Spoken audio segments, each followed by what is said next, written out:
Welcome to the Liz Wheeler Show. We are live on X, on YouTube, on Facebook. Drop me a wave in the live chat. Tell me that you're here. There are basically three major stories that are being talked about today, and those three major stories are what we are going to talk about on the show today. We're going to talk about Elon Musk doging USAID. This is a wild story. I don't know if you guys have your X feed set to notify you every time that Elon tweets. I do, because I have just been watching with bated breath. Elon's people were physically blocked from accessing USAID information, data, computers to unlock some of this swampiness that's in that building. And of course, as is just the USAID employees that were trying to be, a physical fence. They were the ones that were put on leave. The question, of course, is why? Why were they so worried about Elon Musk seeing their computers? We're going to talk about that because USAID, we've had Mike Benz on the show many times, and he's untangled the corrupt mess that USAID is. USAID stands for the U.S. Agency for International Development. It's a euphemism. It's a CIA front group. It's used for color revolutions and political warfare. It's a nutty place. But it's the nexus of the censorship industrial complex that you and I have faced on social media platforms and in public life for the last 10 years. So it's a perfect place for Elon Musk to be starting. We're going to cover all of that today on the show. We're also going to talk about the tragic plane crash that happened late last week. President Trump almost immediately mentioned DEI shortly after the plane crash happened. And I got a telephone call from a prominent leftist who was absolutely incensed that President Trump would mention DEI. This liberal was like, Trump doesn't even know what caused this yet. There hasn't been time for an investigation. And I actually, by the end of this phone call, I had somewhat calmed, but convinced this leftist that DEI negatively impacting aviation safety is not only real, it certainly is real, but you know right from the get-go that it did play a role in this crash. To what extent, maybe we don't know yet, but DEI doesn't just mean looking at a person and saying, oh, they're black, they're white, they're whatever, or looking at a person's sex and saying they're man, they're a woman, they're whatever. No. When you have DEI standards that have changed tests or qualification or hiring practices, then it's not just DEI on an individual level. It's not just one person because it's a woman or a black person. They're suspected of being a token hire. The entire cadre of employees are lower in quality, lower in skill, and lower in competence if DEI standards have lowered the entry level. So we're going to talk about that because it's a very important distinction to recognize whether you're on the left or whether you're on the right. And then, of course, we're going to talk about tariffs. Oh my goodness. I trust Trump 100% on these tariffs. I think this is so much fun to watch him negotiate. This is his thing, right? President Trump's thing is negotiation, the art of the deal. And if you do not understand how brilliant this man is at negotiating, which if you're a leftist, you're not quite understanding, then you're missing some really good television. I mean, truthfully, is anybody worried about whether Trump or Trudeau is going to win in a negotiation? I think Trump's going to be okay. I think that he can take Trudeau. I think he's going to win. And Canada, let's talk about Canada first for a second. The threats, of course, is that if Trump imposes these tariffs on Canada, it's going to cause a recession in Canada. Well, that right there tells you that Canada's going to cave because they cannot cause a recession on their own people, even if they point the finger at Trump and say he did it. They're not going to be able to do that when they had the option of not doing that, when they had the option of making a choice that would protect their people from a recession. Trump is obviously going to win. He's also, and this is the other way that you can tell that Trump's going to win in this trade war with Canada. He's been very open publicly about the terms of what he's looking for. He's not just trying to punish Trudeau. He's not actually trying to bring Canada in as the 51st state. But he says that Canada has been abusing us in trade, that we subsidize Canada to the tune of $200 billion a year. And he points out specific examples. He says, our banks aren't allowed to operate in Canada. We're not allowed to export farm stuff to Canada. And yet Canada is allowed to export anything they want here, which means that Canada's taking advantage of us. So all Trudeau has to do is, stop letting terrorists cross our northern border, stop allowing fentanyl to cross the border, and stop taking advantage of us in trade. And Trump would remove these instantly. And the proof is in the pudding. Mexico has already caved. We knew they would. So basically, the leftists that were crying last week about not having their Valentine's Day flowers and not having their avocado toast and having to pay $1 more for their coffee. Guess what, guys? You get your Valentine's Day flowers and you get a border that's secured. Happy Valentine's Day from Trump. Isn't that wonderful? Mexico caved with 12 hours to go until the tariffs were supposed to be implemented. They actually arrested, as part of this deal, they already arrested a cartel member named El Ricky, which also just shows you'll remember a couple of days ago when the Mexican president said, oh, she was so offended because Trump was slandering Mexico, accusing the government of being in bed with the cartels. Well, I think that she just proved his point. If within a matter of moments of coming to this deal, they arrest a very high-ranking cartel leader, then it shows you that they knew where he was and they had access to him all the time. They could have gotten him whenever they wanted, but they chose to let him operate, which means that they were in bed with those cartels. Here's the thing. Trump is going to win this, and the left is going to pretend to threaten you with, oh, food prices are going to go up. You're going to feel the pain. No, you didn't care when we paid more for gas and groceries under Biden because of inflation. You didn't care about that at all. You're just mad because Trump is a success and Biden was a failure.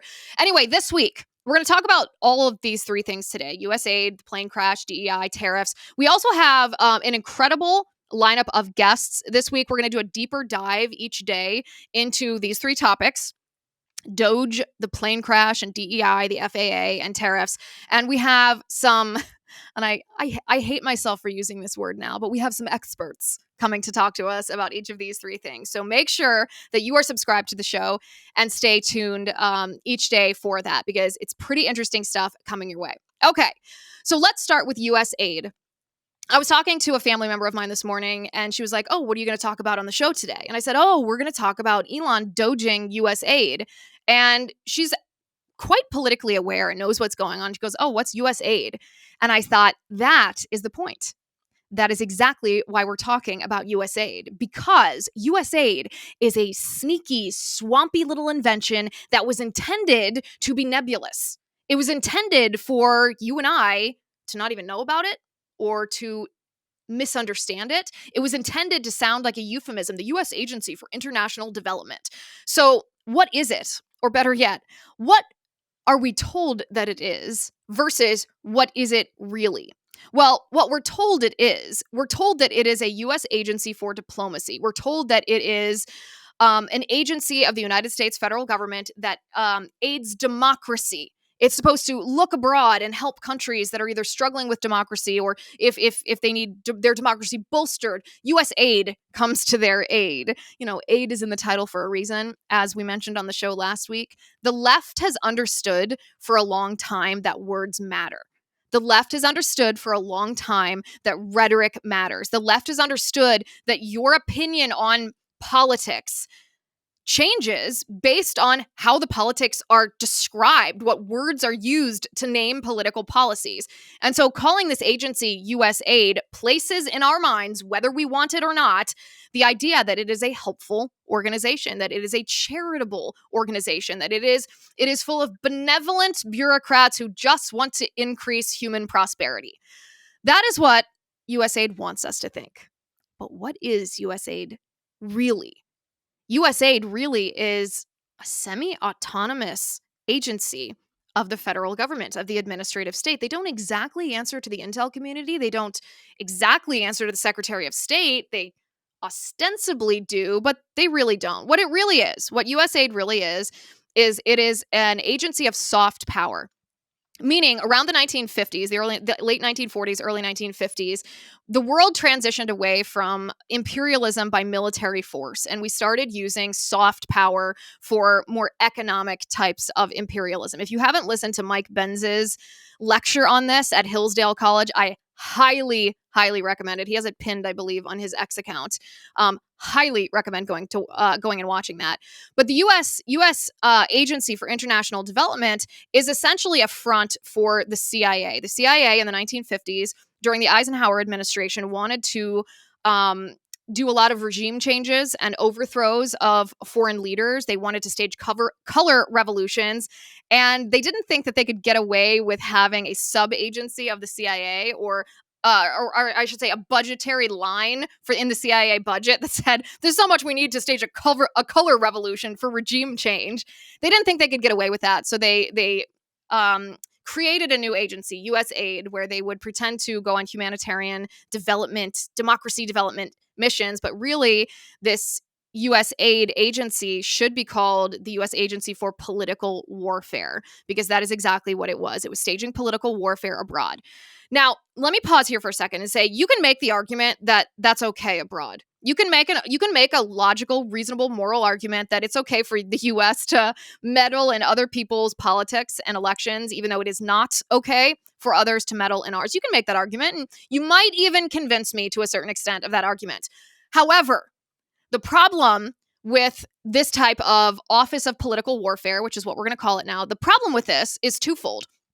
The problem is that you're not being transparent with the American people about how their taxpayer dollars are being spent, and this lends itself to the military-industrial complex, the neocons, wanting to stage color revolutions and regime changes everywhere for their own personal benefit if they are, I don't know, invested in the defense industry or any other kind of corporation that stands to benefit from a color revolution. So it lends itself, anything that's not in sunlight, anything that's hidden and is not transparent, anything that the American people, that we can't look at and say, do we want our taxpayer dollars spent on that, is ripe for corruption. USAID is no different.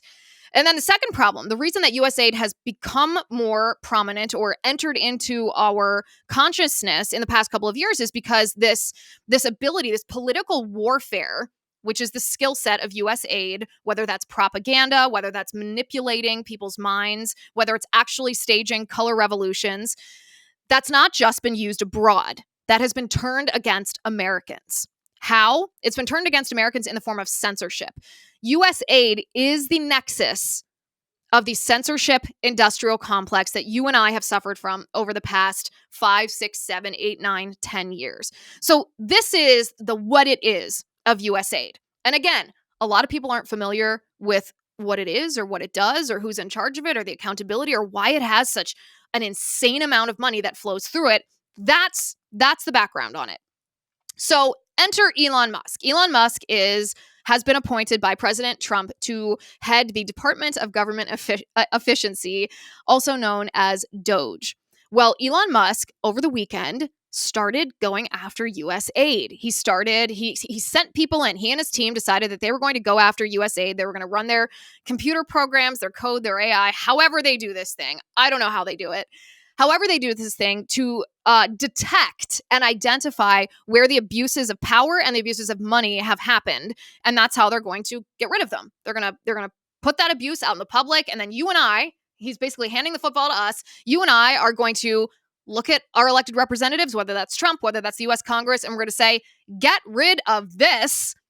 Well, this became an even bigger story than just Elon doging USAID, which is cool in and of itself. But then we have two senior officials at USAID physically blocking Elon's people from having access to the USAID computers. Yeah, that's right. So this one guy, John Voorhees, he's a high-ranking USAID official, and his deputy, they were put on leave on Saturday night. This is late Saturday night, because they refused to allow any of Elon's folks, any Doge members, access to the USAID systems.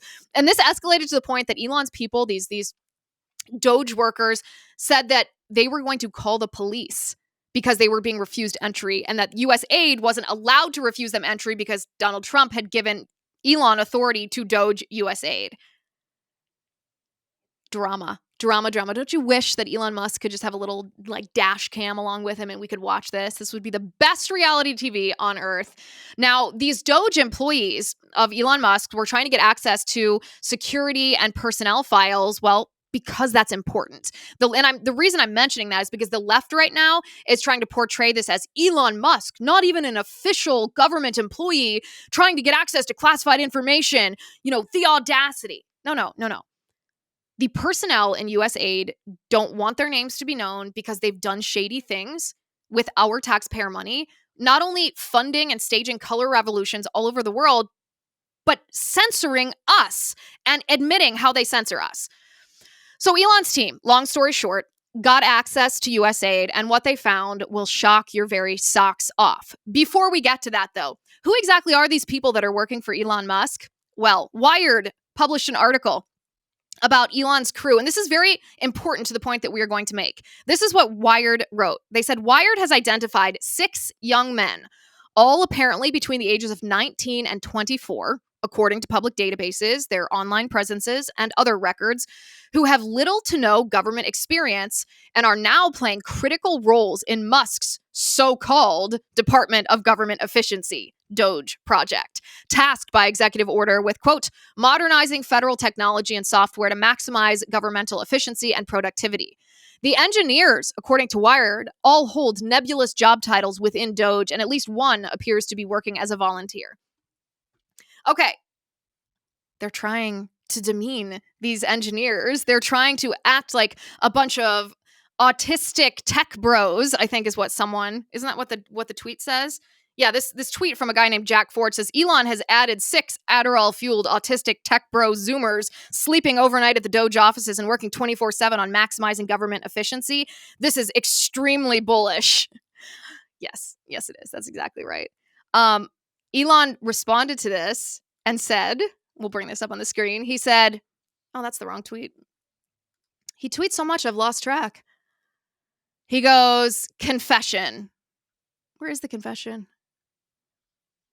Confession, Doge does indeed have the best software engineers on earth. Yes, it does. These guys, if you actually read their backgrounds of the people working for Elon Musk, it's insane. It's like the people that would be the stars of movie biopics. Like one of these kids, while he was in college, was part of a global award-winning team who deciphered some ancient Greek scroll. It's like cryptology exponentially more complicated than that. It's insane. Absolutely insane. So it's this tiny little team. We'll get back to why that's important in a couple minutes. I don't want to digress from my point too long here, but this is some of the things that Elon Musk and his Doge team have uncovered at USAID.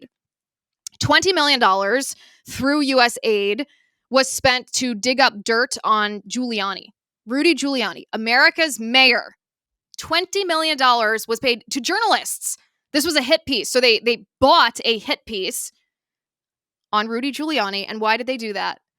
Because they used that so-called dirt that was dug up on Rudy Giuliani as the basis to impeach Trump.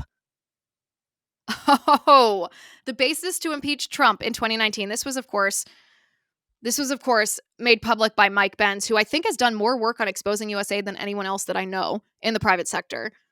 Can you believe this? Think about how much could be done with $20 million. Think about if your share of $20 million, the tax money that you have spent or that you have had taken from you by the government, if that was back in your pocket instead of being used to write hit pieces on Rudy Giuliani.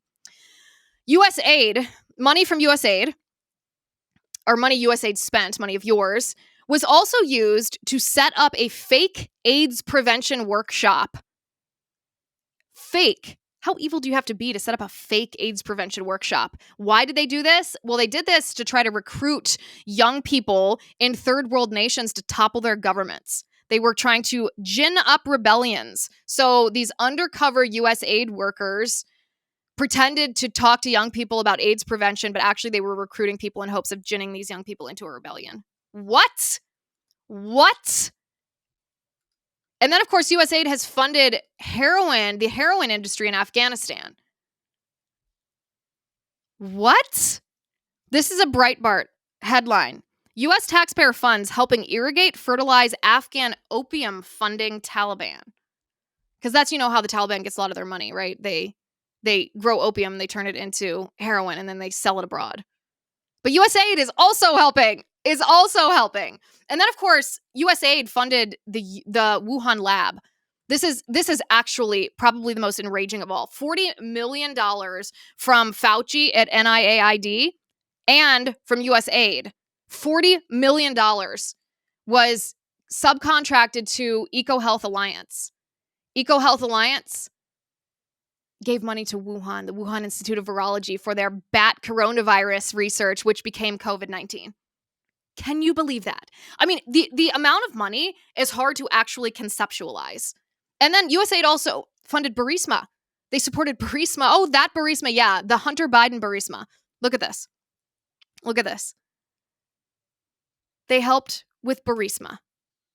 Why? Well, it doesn't make sense if you think of USAID as just a helping bolster democracy or humanitarian efforts. It doesn't make any sense. It only makes sense if USAID is a front group for the CIA. The CIA is, the hub of the neocons. They want to overthrow and control every other country on earth, and they don't mind lying to you and using your money to do it. As Elon Musk said, USAID is a criminal organization. Elon said USAID, from what he's found, is a viper's nest of Marxists who hate America. That is exactly right. And he's in close touch with President Trump, who put him on this task. President Trump, when he saw this information that Elon has uncovered, this is how he responded. He said it's run by a bunch of lunatics. Take a look at this. USAID, or what's going on there? Well, it's been run by a bunch of radical lunatics, and we're getting them out. USAID. Run by radical lunatics, and we're getting them out, and then we'll make a decision. He was asked, of course, about whether he's going to abolish USAID, which is, I think, what Elon Musk is advocating for. Certainly what you and I want. Get rid of USAID. How is this even a question? I would bet probably $10,000 right now that Trump ultimately will abolish USAID. He's being prudent, listening to all the information before he makes a decision, but there's no way that he doesn't reach the same conclusion that we all have. And the examples that I gave, that's only how USAID has been weaponized abroad with your tax money and without your knowledge. But once you understand how USAID has turned on us, it's beyond the pale. So as I said, USAID is the nexus of the censorship industrial complex. They use their political warfare skills, meaning their propaganda skills, their emotional manipulation skills, and they have aimed that at us. I mean, we've talked endlessly on this show how the word democracy, when the left says it, means something very different than what the word actually means. When you and I say the word democracy, we mean a government by the people, for the people, and of the people. When the left says democracy, they are not talking about self-governance. They are talking about rule by institutions, or in a sense, technocracy, this rule by the experts. And their institutions are government institutions or big corporations or the education system or, healthcare, whatever institutions they use to control people and indoctrinate people into that control. That's what the left means when they talk about democracy. They're talking about these institutions, these social institutions that they have co-opted. All that being said, when USAID has been turned on the American people, they're using this same word that they use abroad. When they go abroad, they say, oh, we're just bolstering democracy. Well, that's what they say at home, too. They say, well, we have to help craft narratives. We have to engage in propaganda. We have to censor people because they're a threat to democracy. It was a very common accusation against Trump during the campaign. But this is from USAID itself. The U.S. Agency for International Development, USAID's Center on Democracy, Human Rights, and Governments, DRG, created an internal disinformation primer that revealed the agency's explicit praise for private sector censorship strategies and proposed additional censorship practices and techniques. Now, recognize the swampiness of this, right? The swampiness is that the private sector was the one that was actually enacting the censorship, but it was at the direction of USAID. It's like the FBI telling Facebook that the Hunter Biden laptop story was Russian disinformation. It's the same playbook because it was written. This playbook was written by USAID. USAID's censorship proposals were aimed at influencing private sector technology companies, media organizations, education ministries, national governments, and funding bodies. USAID endorsed advertiser outreach for the purpose of getting corporate advertisers to financially throttle disfavored media sources and social media accounts. So all the advertiser boycotts, it's from USAID. USAID recommended Google's redirect method and quote-unquote pre-bunking, i.e. psychological inoculation, as potential solutions to stop the erosion of traditional media influence over citizen hearts and minds. So if you wanted to sit here with me and talk about the news as it happens and, debunk left-wing lies and talk about all the things that matter, they didn't want you to. They didn't want you to think less of Rachel Maddow or, anybody on CNN. And so they engaged in pre-bunking to try to stage character assassinations against new media figures. We are 11 days away from Valentine's Day. What do you have planned? What are you going to do with the love of your life? Let me give you a recommendation. Cozy Earth helps elevate love's little moments. If part of your love language is comfort and style, then Cozy Earth has got you covered with their best-selling bedding. I love these sheets so much. I've had them for years now. Whenever I'm on the road, I cannot wait to get back home and get a good night's sleep in my Cozy Earth sheets. You can feel the difference with Cozy Earth's best-selling bamboo sheet set. It's made from 100% premium viscose from bamboo. It's breathable, they're uniquely soft, and they seem to only get softer with every wash. It's a timeless classic, right? And a great gift, perfected at Cozy Earth. It's got a soft stretch knit with enhanced breathability and a luxurious drape, and it keeps your temperature just right. Cozy Earth is all about turning your home into a personal sanctuary where you can escape the hustle and bustle of daily life. Don't we all need that? The perfect place to unwind, to find renewal. And just in case you're on the fence, all Cozy Earth products come with a 100-night sleep trial and a 10-year warranty. But let's be real, you're not going to need that. Surprise the one you love with Cozy Earth. Get up to 40% off at cozyearth.com/Liz. Use my code Liz. That's cozyearth.com/Liz. And don't forget, if you are asked in a post-purchase survey, let them know that you heard about Cozy Earth right here. USAID proposed targeting gamers and gaming sites, pushing the need to censor their formation and interpretations of the world that differ from mainstream sources, and interrupting the process by which individuals contribute their own research to collectively form their own populist expertise. So if you've ever heard something from the mainstream media or from Biden and then you looked it up yourself, USAID specifically recommended and wanted added to the private sector's censorship arsenal tools to stop you from doing that.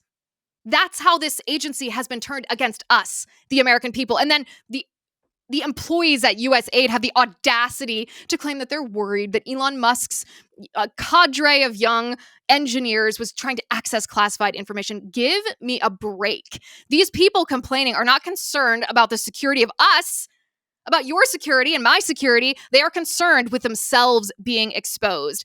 Case in point here, the swamp creatures that have reared their ugly heads to criticize Elon. It's actually hilarious. It reminds me of that children's game Whack-A-Mole. Sometimes they're in arcades too.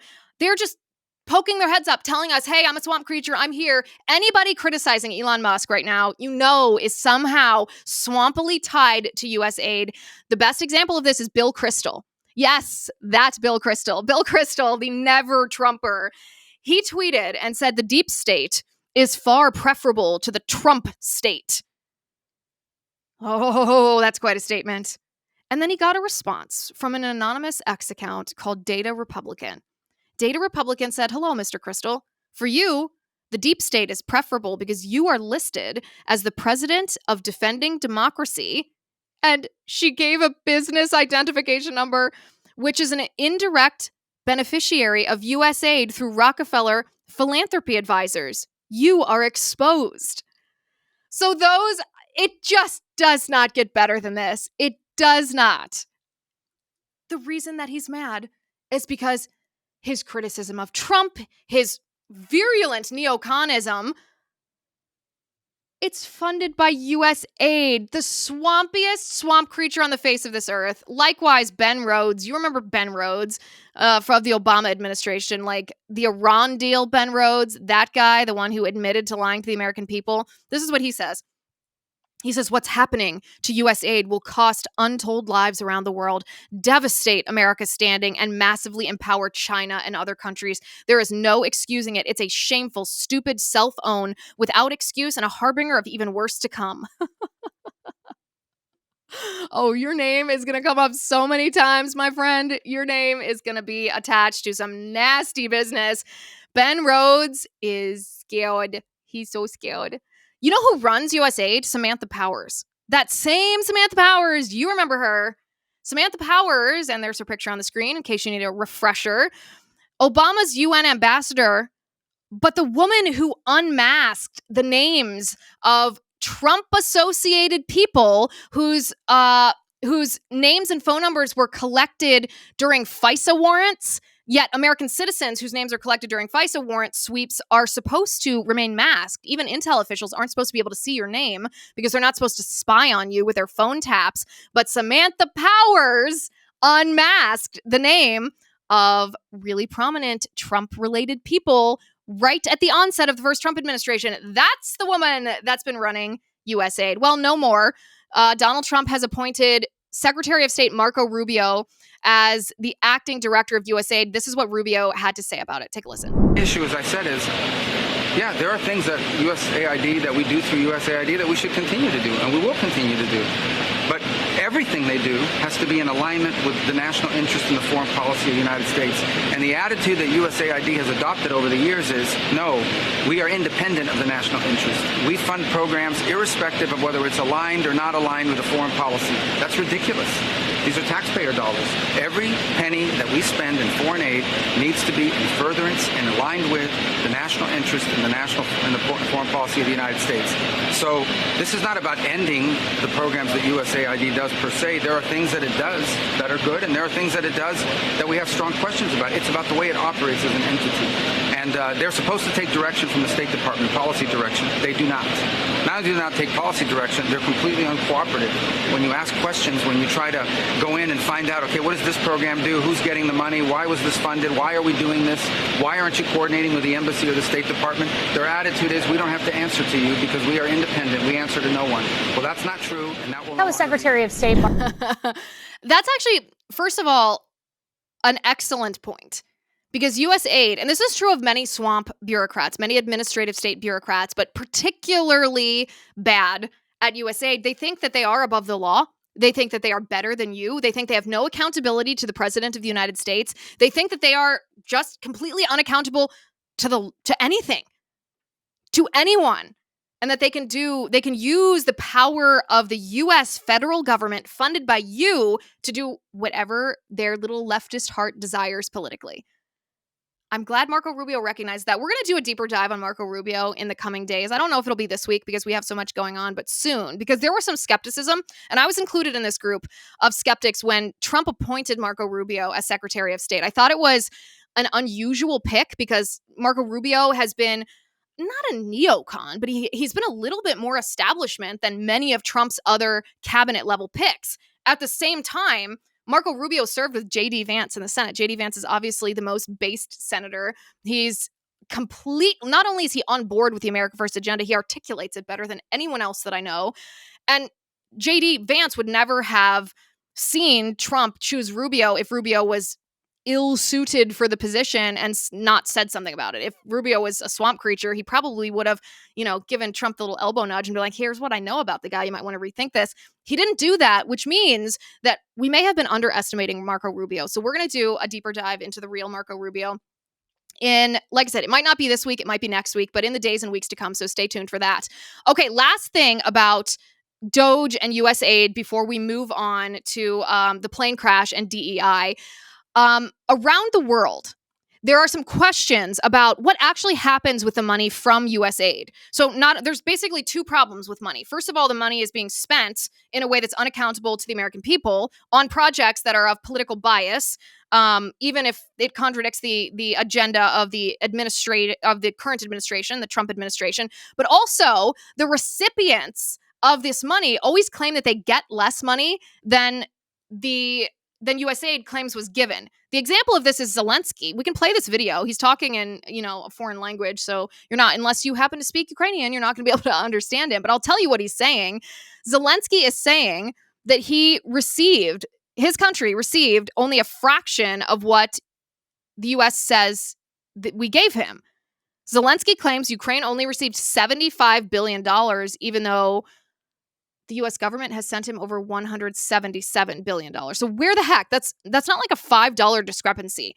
That's an insane discrepancy. That's $100 billion discrepancy. Where did the rest of that money go? Well, I think that's what Elon Musk is set to find out here with Doge. Where exactly the money trail? Follow the money. Where is this? Senator Joni Ernst, who is not exactly your based senator. I mean, she's one of my least favorite senators. She claimed she was threatened when she tried to follow the money.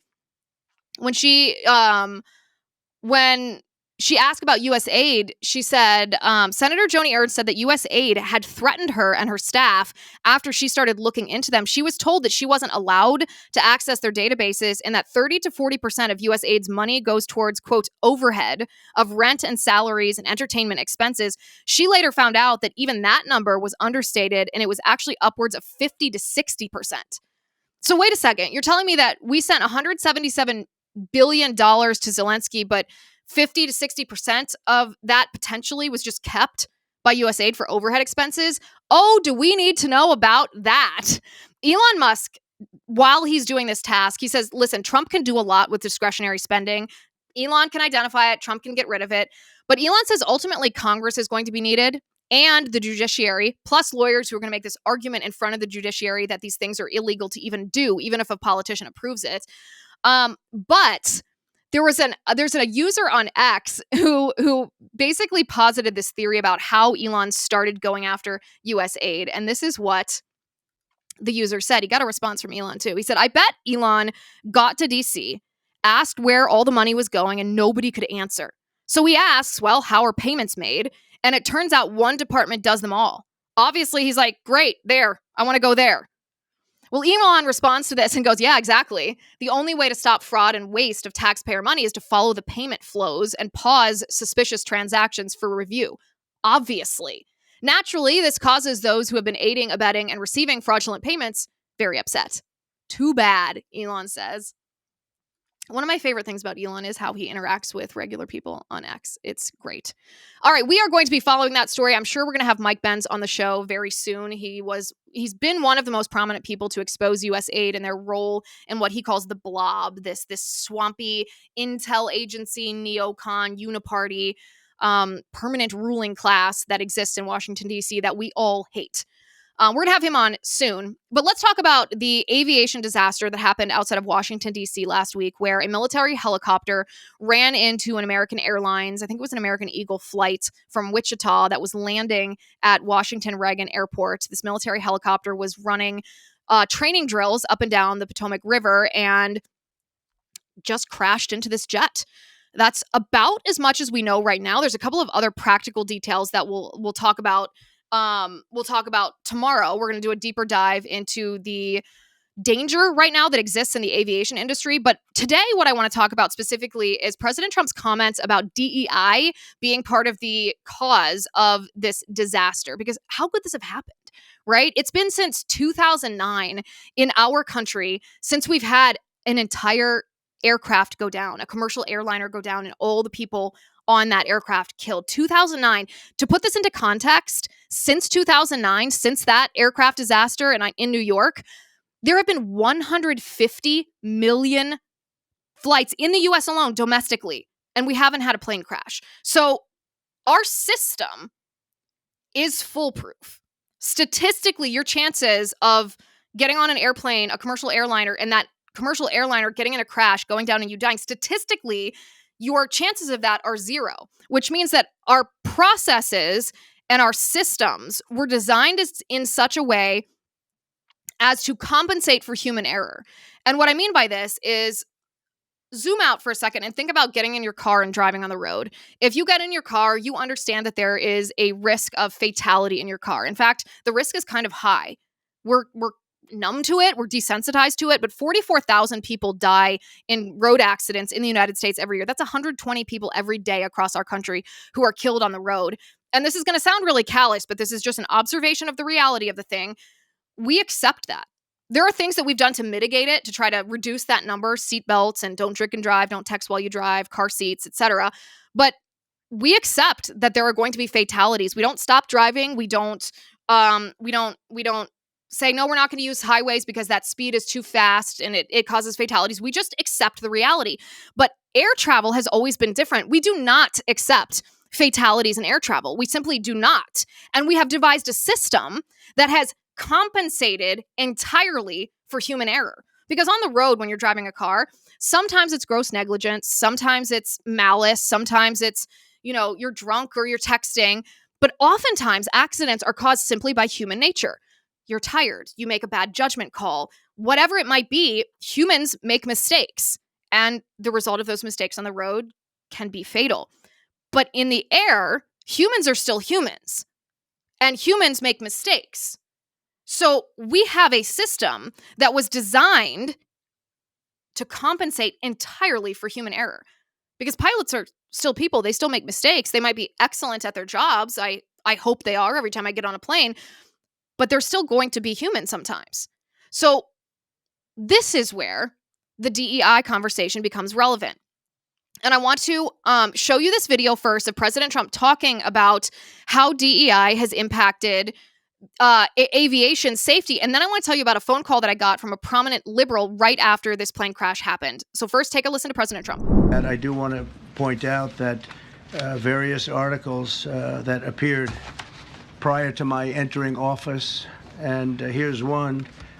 The FAA's diversity push includes focus on hiring people with severe intellectual and psychiatric disabilities. That is amazing. And then it says FAA says people with severe disabilities are most underrepresented segment of the workforce, and they want them in, and they can be air traffic controllers. I don't think so. This was in January 14th, so that was a week before I entered office. They put a big push to put diversity into the FAA's program. Then another article, the Federal Aviation Administration, this was before I got to office, recently, second term. The FAA is actively recruiting workers who suffer severe intellectual disabilities, psychiatric problems, and other mental and physical conditions under a diversity and inclusion hiring initiative spelled out on the agency's website. Can you imagine? No, I can't imagine. On the FAA's website, they're actively recruiting, under the guise of it being diversity and inclusion, people with severe psychiatric disabilities. Psychiatric disabilities. So mentally ill people you are trying to put as air traffic controllers. Many people don't believe this because it is so outrageous. So rewind a little bit to right after this crash happened. And I got to tell you, this crash really freaked me out. Not only is it really gutting to see 70 innocent people, your 70 innocent people in your own country killed in this way. Everyone, I think, has an innate fear of air travel. There's just something weird. Maybe it's you're not in control when you're in a plane. You can't get out if you want to. Maybe it's fear of heights. I don't know. A lot of people have this sort of latent fear of flying, and I'm no exception to this. I have it under control. I'm not like a fearful traveler, but everyone feels a little weird when they're on an airplane. Besides the fact that my husband had flown through DCA, Washington Reagan Airport, just a couple of hours before on the same route, a couple of hours before this crash happened, and he had sent me photos of those helicopters out the window doing their training routes. And so I get this, push notification on my phone that this flight has gone down. And not only is that heartbreaking, devastating for the people who were killed and their families, it, I think, evokes a generalized fear of flying for everyone. But then it felt very, very close to home. It felt like, even though I know it's not, it felt like a very near miss. It felt like, oh my goodness, my husband just missed that. He sent me pictures of those helicopters, really freaked me out. So I get a call that evening from a prominent liberal in this country who was incensed by what President Trump had said about DEI. And this prominent liberal was challenging me to defend Trump on this, saying, how can he possibly have said this? How can he possibly, when we don't know any information about this, how can he possibly make this about race? And he was like, how can you sit there and defend this? And what I said to this liberal, I said, listen, you're misunderstanding what President Trump meant when he said DEI. You're misunderstanding the implications of a DEI policy, because DEI doesn't just mean looking at, the skin color of the pilot. Is this pilot white? Is this pilot black? Is this pilot whatever? It doesn't mean looking, is this pilot a man? Is this a pilot a woman? Is this pilot whatever? It doesn't mean that. It doesn't mean just looking for token hires. We're not talking about the boardroom here. We're not talking about that. What was that law in California that required a certain number of women to be in the boardroom? Just absolute tokenism, so insulting to women. That's not what we're talking about when we're talking about FAA DEI. What we're talking about is a system that eliminates merit, which means eliminating standards, which means eliminating competence and excellence, and instead putting political correctness and cultural Marxism in place instead.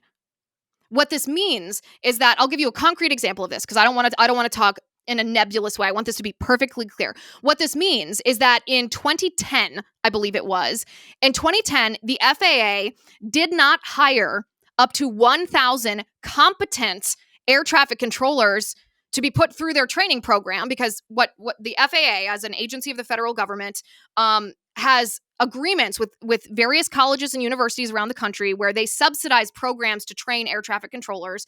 In 2010, the FAA turned away up to 1,000 competent air traffic controller, whatever they're called. They're not cadets, but essentially, because they were white.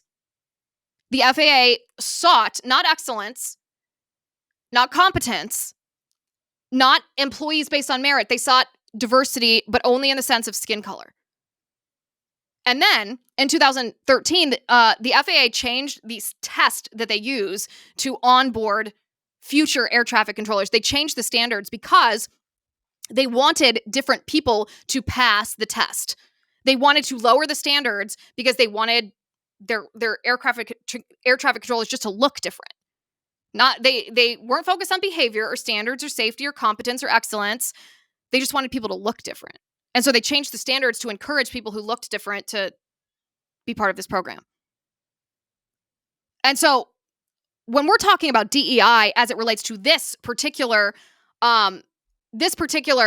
catastrophe in the air, we're not necessarily looking at the pilot of the chopper, of the helicopter, which, by the way, when I spoke on the phone with this liberal, we did not know yet that was a woman. What is her name? Rebecca Lobach. We did not yet know the name of that woman or her background, but it's not even important in the DEI discussion because we're not looking at it like, oh, is she a woman? What's the color of her skin? We're looking at it like, okay, everybody in the military or everybody who's an air traffic controller is going to be less competent at large because the standards have been changed in the name of DEI. So you could be a white man. You could be your proverbial white, Christian, upper middle class male, and you might still be operating under this lower standard because of DEI. So it's not individual insults here. It's not individual tokenism. It's that everybody's less qualified. It's actually so much worse than individual tokenism because the standards of everybody has been lowered. So President Trump didn't sit there and explain that when he said DEI because most people who want to interpret Trump in good faith understand what he's talking about. And by the way, I'll actually give credit to this prominent liberal that I was on the phone with. At the end of the conversation, this liberal said, you know what? I actually understand what you're saying. I don't know if I agree with it, but I understand the point that you're making, that it's not so much about, oh, was this pilot of a certain sex or a certain race, but the standards overall. That's a huge problem. So getting back then to talking about the difference between car travel, road travel, and air travel, we might accept on the road this system of driving that leads to 44,000 fatalities a year, but in air travel, we have a system. We have processes in place that completely compensate for human error to a certain extent. And we've never allowed air traffic controllers or pilots to enter into those fields unless they have passed a bar, that bar being as much human error as the process can compensate for. So what changed here, and this is why I have some skepticism with all of the theories on X and, all of the experts that are coming out of the woodwork saying, well, it seems like it was just this conglomeration of bad things. All these bad circumstances just, led to a bad decision. That can't be the case. That can't be the only explanation because if we had 150 million flights and this never happened, then it's not just, you don't have a 1 in 150 million chance of this happening. Circumstances like this have happened before. Something has changed. So what has changed? Human nature didn't change. The processes have changed. Our system has changed. We've lowered the standards. And so maybe it was bad judgment on the part of this chopper pilot. I don't know. She was flying in a zone where the flight ceiling was 200 feet, but she was flying at 300 to 400 feet.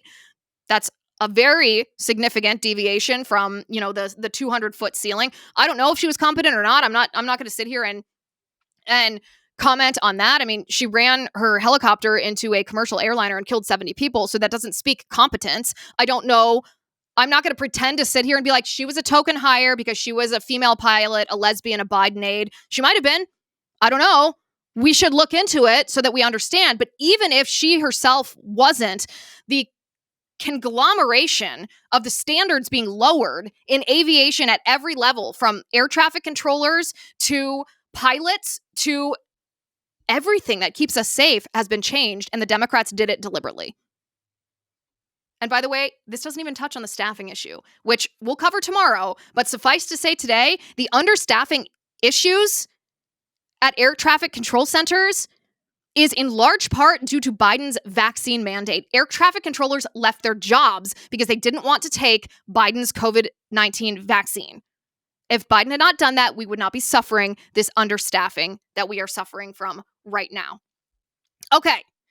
Again, we're going to talk about tariffs this week. We're going to talk more about the aviation safety stuff. We're going to talk more about Elon doging USAID, because there's a lot more to come, and we're going to have some great guests on the show this week as well. But one final point before we go today, JD Vance, Vice President JD Vance, received backlash, as they say. He was met with outrage from the so-called Christian left.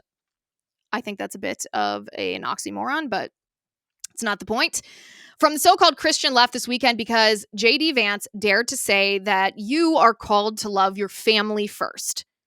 After that, your neighbors, then your country, and then the rest of the world. Let's take a listen to his words. But there's this old school, and I think it's a very Christian concept, by the way, that you love your family, and then you love your neighbor, and then you love your community, and then you love your fellow citizens in your own country. And then after that, you can focus and prioritize the rest of the world. A lot of the far left has completely inverted that. They seem to hate the citizens of their own country and care more about people outside their own borders. That is no way to run a society.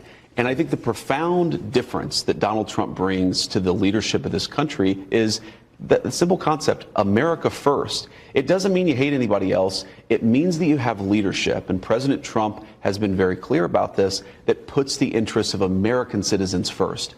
In the same way that the British Prime Minister should care about Brits and the French should care about the French, we have an American president who cares primarily about Americans, and that's a very welcome change. What is President Xi doing? What is Vladimir Putin He's looking doing? after the Chinese. Putin is looking after the Russians. They're entitled to do that. Thank God we now have an American president who's looking after the citizens of his own country. JD Vance is 100% correct. It's funny almost that he's getting backlash for this. This teaching, he didn't make this up. This teaching, and it just shows, by the way, how ignorant his critics are, because they don't know that this teaching is called ordo amoris, the order of love. And you practice it every day of your life. The teaching itself is from St. Augustine and St. Thomas Aquinas, and even more specifically, it emanates from biblical teaching, Christian teaching. As we discuss often on this show, we as Christians are called to charity. We are called to love our neighbors, yes.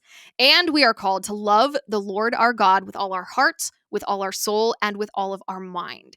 That means that it is incumbent on you to use logic and reason. It wouldn't be logical to feed your neighbor's kid while yours was starving. It wouldn't be logical for our government to place the needs of other citizens above American citizens. It wouldn't be reasonable for you to tell your kids that they have to starve, nor is it reasonable for our government to ignore its citizens' plights. That's what JD was saying. And for decades, that's been U.S. policy. The rest of the world has come before U.S. citizens. Well, all of that is ending now. America, and more specifically, the American people, are being put first. Not only is this logical and reasonable, as a Christian nation, we are called to do so. So President Trump and Vice President Vance are being based and letting the swamp know that we are going to be based. Based in what? Based in reality, based in natural law, based in order, ordo amoris. And that is all the time that we have for today. Make sure you subscribe to the show. Go to youtube.com/Liz Wheeler. Go to x.com/Liz_Wheeler. Make sure you find us on Apple Podcasts and Spotify. So when you're driving to work, you're driving the kids to soccer practice, you can throw on an AirPod and listen to the audio version. Guys, always fun to do a live with you. Really appreciate everybody that was here. We will be back same time, same place tomorrow. Thank you for watching. Thank you for listening. I'm Liz Wheeler. This is The Liz Wheeler Show.